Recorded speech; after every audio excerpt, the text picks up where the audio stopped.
Hey everyone, welcome back to Fate Stay Night with Dragon Jace. Today, we get to see what's going to become of Saber and her deciding to go against Shiro and Rin's best wishes of not charging up into what is most definitely a trap. And she's going straight for Ryudo Temple herself. Without further ado, let's see what happens. Let's get into it. She has but one destination, Ryudo Temple, sitting at the heart of the sacred mountain on the town's outskirts. Even Saber understands how difficult it will be to single-handedly defeat the master lurking in the temple. Shiro is correct. She is bound to suffer great injury, or at worst, die herself. Then why is it worth it? Why? That just lessens Shiro's own chances after the fact of being able to win. You're not making any logical sense. But how can she call herself a servant if she cannot do the impossible? By literally being a servant, regardless. Servants are driven by their superior abilities and unassailable pride. Does pride have to be a part of it? I mean, granted, it's not like I know the other servants that well, but I don't know about the pride thing. They are proud as heroes and have earned that confidence in the numerous battles they fought. As heroic spirits whose lore has been passed down and respected since ancient times, they cannot lose no matter who they face. She cannot even imagine defeat. She is no exception. However, much of her innocence may still be left to her. Being granted the title of Saber is all the more reason she cannot ignore that pride. Pride is a sin for a reason. It can lead to some pretty big downfalls. And that pride will not allow her to just sit by and do nothing when she can face her enemy. And so, she must brave any traps that may await her and face her enemy even if she is alone. If she has no chance of winning, then she must simply use her sword to create one. Her sword is a celebrated blade. It has cut countless enemies down. That doesn't mean it can cut every enemy down. It doesn't mean, like, if I were to put God in front of you and you were like, yes, I will do that. No, you're not. Like, just because you've conquered the many doesn't mean that you're going to conquer all. As long as she has invisible air, there's nothing for her to fear. You almost got killed twice with invisible air still activated. She runs through the mountain pass and the road leading to the temples. Yeah, like, her motivation, honestly, and like I'm not buying it as a motivation thing. It doesn't seem apt enough to go against these things that are like clearly the more logical. Like, she's being completely illogical right now, but I don't think her motives are strong enough for her to actually be doing these things. After she cuts through the mountain pass, an imposing stone staircase awaits her.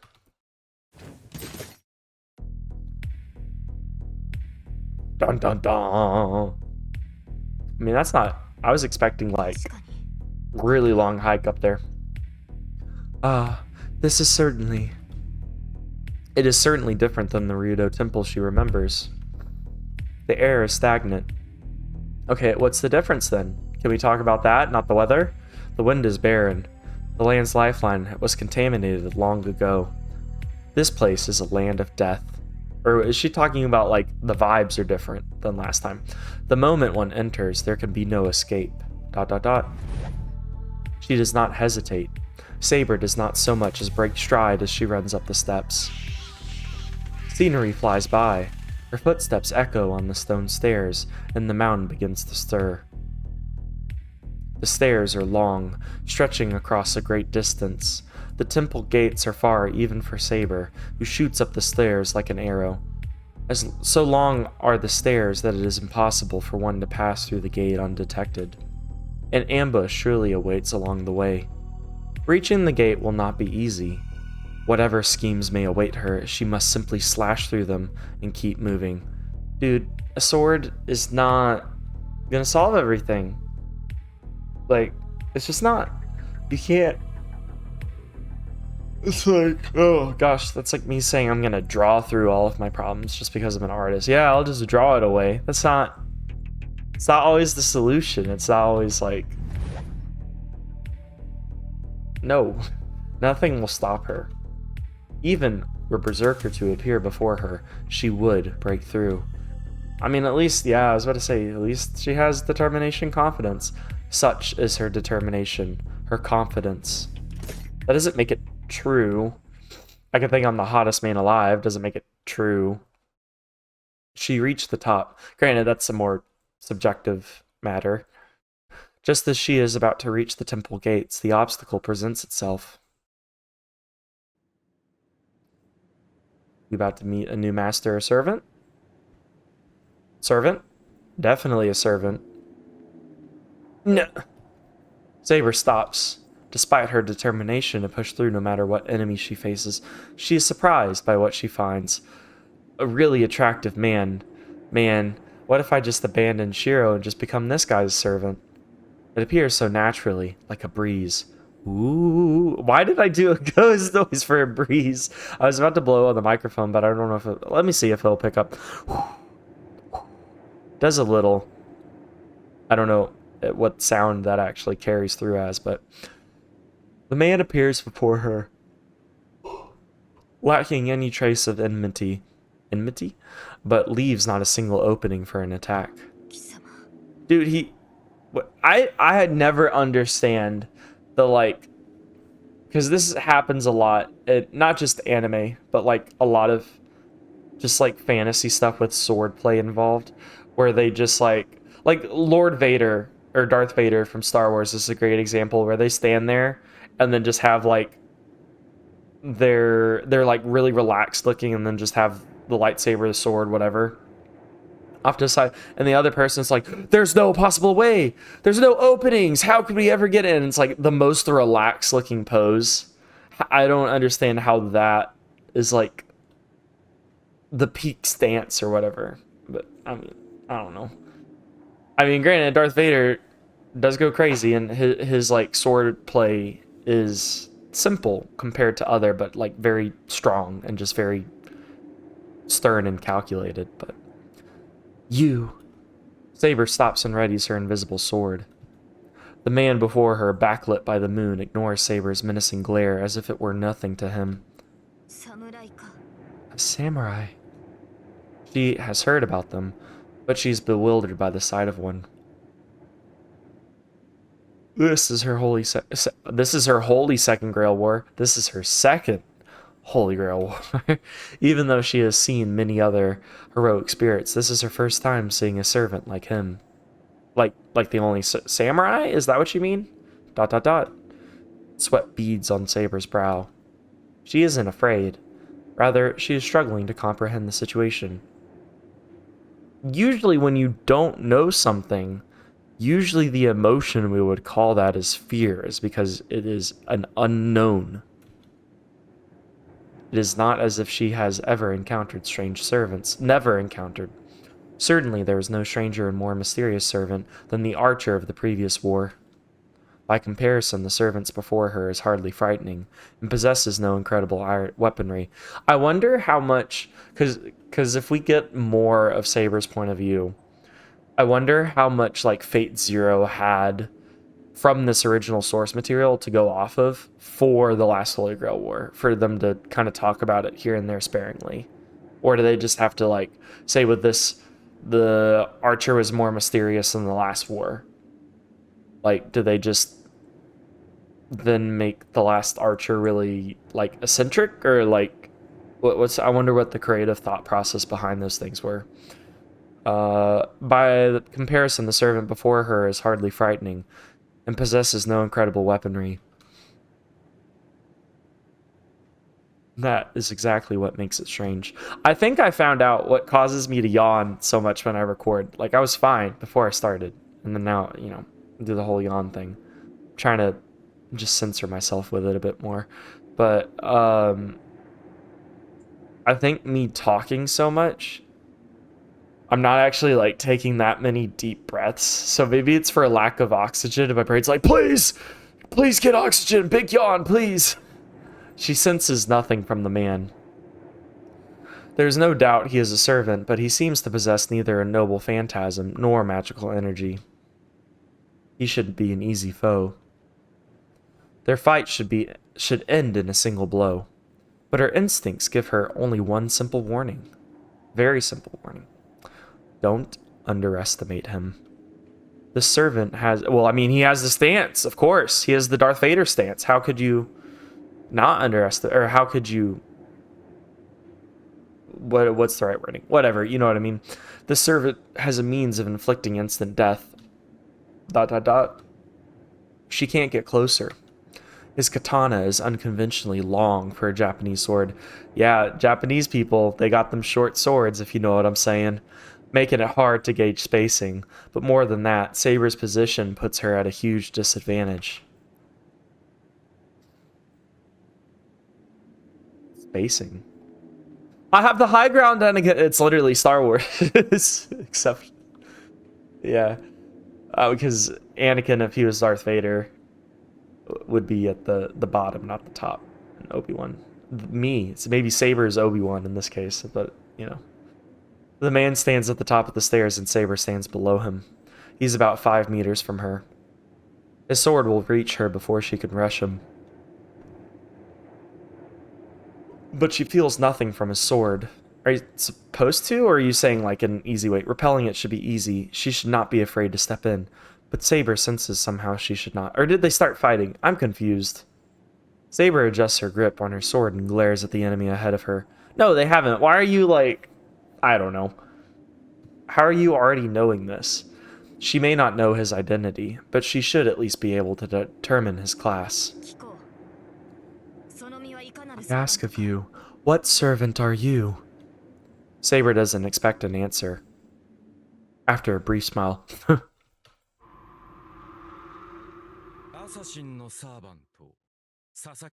Servant, assassin, Sasaki Kojiro.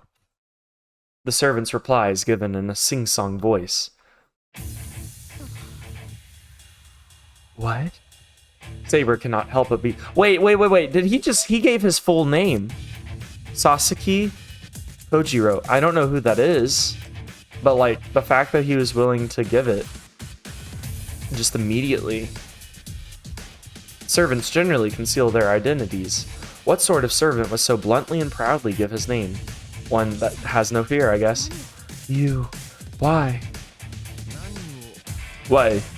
What's a boorish question?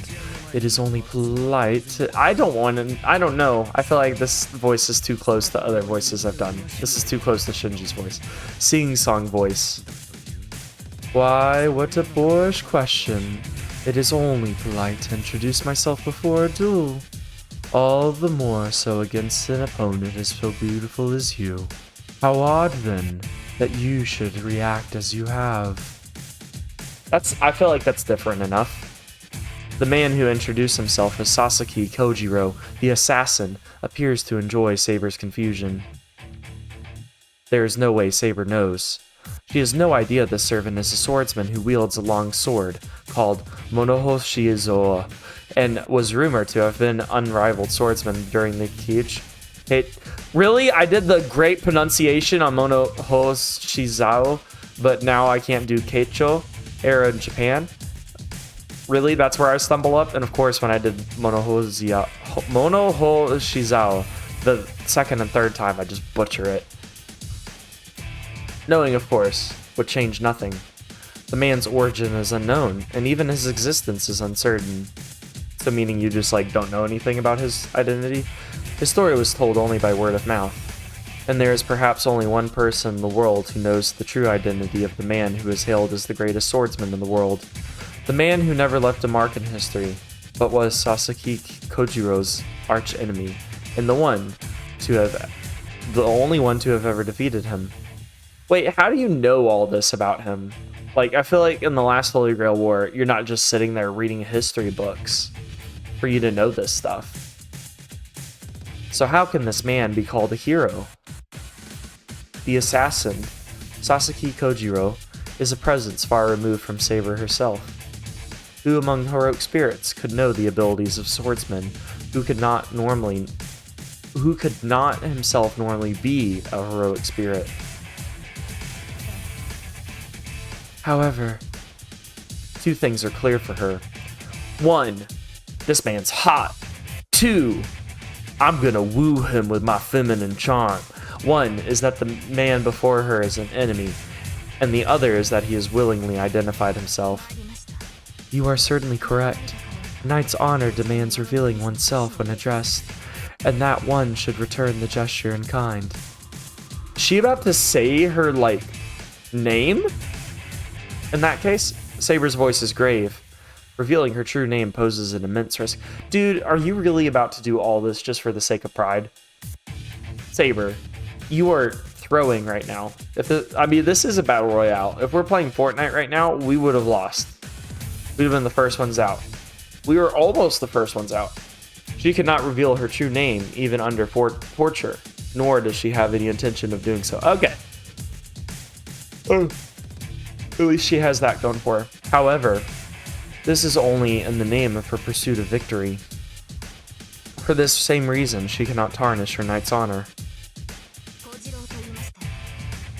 Kojiro, you said. Assassin, I am. Please just say, oh. Say no more. I know you are the sword who must give your name in kind if I do so first. It was I who was boorish. The man descends the stairs gracefully. Assassin confronts Saber, taking slow steps down the stairs. I really like... It's very... I've never seen Rurouni Kenshin. I know, a disgrace. But, like, I really like early 2000, like, long-haired anime... or male anime hairstyles like this. They're so nice. I don't know. There's something very aesthetic about it. I need not know my enemy in this way. If we are to battle, we should speak with our blades. Am I wrong, Saber? The one eye open. Sleep with one eye open. That was a wrong voice. That was like if Creed was singing Metallica. What? This should be no surprise. I do not know what you are holding, but the murderous intent surrounding you must certainly belongs to a swordsman. That beautiful, dazzling aura of a swordsman. You can only be Saber. Saber. He takes a step closer. Oh! Oh my gosh, I butchered. Ho, motekuru no ka, kono wa. Ryuda. That's technically two lines. Different places from JoJo, but the whole. Oh, you're approaching me. How else am I gonna get close enough to kill you? He takes a step closer. Assassin descends the stone steps, and he points his sword at Saber. I do not care to know your true name. All that matters to me is that the servant known as Saber falls by my blade. There is nothing to discuss. Is that not what it is to be a servant in any case? The swordsman laughs joyfully. I see. Yes, that is true. As Saber speaks, she readies her sword. I know it's for the sake of, like, giving the invisible effect while also not showing the sword. It just looks like Saber would have some, like, wind power stuff going on with her. Man, maybe, too, if I record these earlier in the morning when there's more oxygen just, like, brimming in my brain, maybe I won't be yawning so much. I'm sorry. I don't know. It bothers me. That's why I mentioned it so much, just because it's on my mind. I'm like, every time I do it, I'm like, dang, I'm sorry. But I'm also too lazy to go back through and edit all that out. That's the spirit. Then, let us duel, Saber. I must see your swordsmanship, said to be the greatest of all servants. It is cool that there's multiple swords, because even Archer, well, granted, he's not using, like, sword. He's using more daggers, I suppose. Although very fat daggers. A silver light leaps, solid and soft. The battle between two very... Light is not solid. I mean, I guess... No, it's not. Never mind. I'm not getting into that. The battles between two very different swordsmen begins under the moonlight. New servant data added. Interlude out. Okay, so we finished Saber's part, so I guess we're probably going to realize, oh no, Saber's not here. We got to go do something about that. Yeah. Oh. Just old man grunts. I wake up to a searing pain in my chest. Oh, I wonder if we have like any kind of like physical, like if she... No, because she's gotten hurt in the past and I've not felt anything, or Shira's not felt anything. Feels like I've just had a bad dream. Why does my chest hurt? My heart feels like it's burning. Actually, it feels more... Heat from outside has been forced into my body. From outside? Why does that matter? Why are you doubting? But before I can think of what it might be, I find myself rushing outside.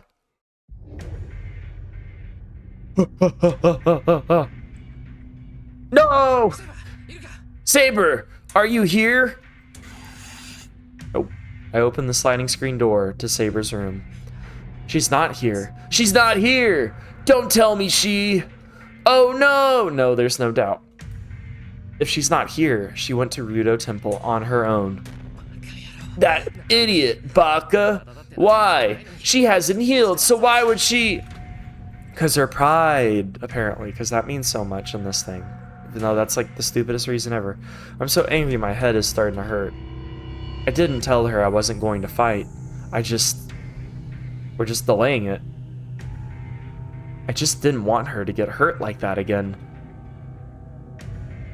We just need better circumstances. Gah! There's no point in fuming here. I need to hurry to Ryudo Temple. Please get Tosaka before you do this. I can't let Saber fight alone. Well, I don't know what good I can do her, but if I get there, maybe I can do something. Please get Tosaka before you just start charging off. Or not. You know. No, you'll be fine. A weak little novice mage. You'll be fine. She's a girl. Why can't she just behave herself? She's a servant, kind of first and foremost. The gender part doesn't really matter here. I don't even take the time to change. Out front and grab a bike and pedal as fast as I can. I pedaled down the hill without braking. Screw you! Well, I just heard braking. I was like, let's make a braking noise. It'll take at least 40 minutes to Ryudo Temple, even if I rush. Dang, how long did it take Saber to hike over there? We made it out to be like it was like a 5-second ordeal. I don't know how long it's been since Saber left, but I need to get to her as soon as fast as I can. Interlude. Okay. 6-2. Back to Saber, I guess. I guess they'll do an interlude anytime they need to change perspective. I don't know if the interludes are gonna be... I mean, obviously I don't know this, but I kind of hope they're not just Saber. I hope they give us maybe Archer and Tosaka and some of our other main characters. The blades cross.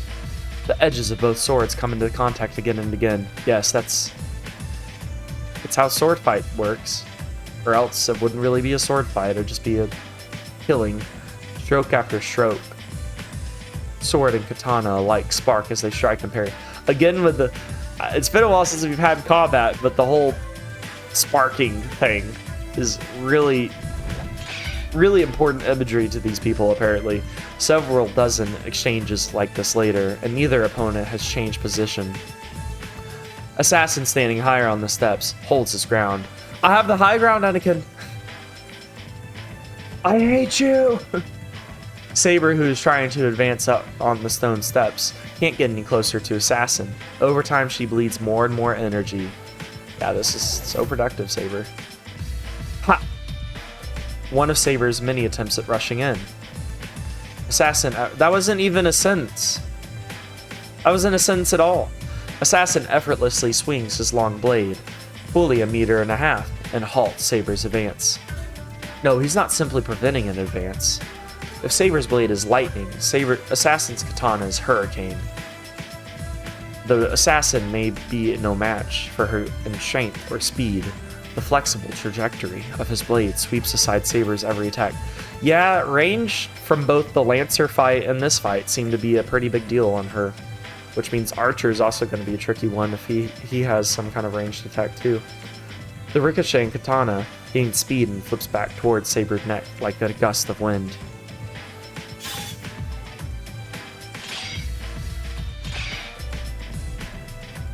Even as Saber dodges the blow by only a hairbreadth, the long katana flicks back toward her, giving her not a moment's rest. In contrast to Saber's straight sword, Assassin's blade is curved. What would that change? Assassin's cutting edge is graceful, but also draws a long extended arc. I guess, like, I don't know what a curved sword would change about your swordsmanship versus a straight sword. I mean, I'm sure obviously it does, but or else they wouldn't make those different types of swords. He shouldn't be able to match Saber's sword as it moves in a straight line, but he somehow cancels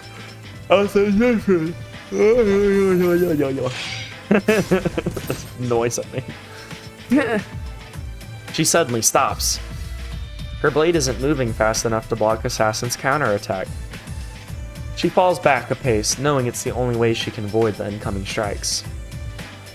Assassin's katana traces a fascinating, beautiful arc, but at the same time, it is so fast that it's nearly impossible to follow. Is this seeming impossibility owed to Assassin's skill, or is it owed instead to Saber being at a disadvantageous position in their battle? Unable to reach a clear conclusion, Saber continues dodging Assassin's strikes and turns aside the blade as it arcs toward her neck with her own weapon. Yeah, really see those arcs. Lots of grunting. Caveman, oonga boonga. The next thing she knows, she has retreated a few more steps down the stairs. That's the extent of his long katana's reach. It'd be easy to rush up close to him once she sweeps his sword aside, but for some reason, she just can't do it. She's just a weak... I almost called her something else. A weak little fill in the blank. It must be owed to the enemy's superb skills and her own position below him, which puts her at a disadvantage. Awesome, like...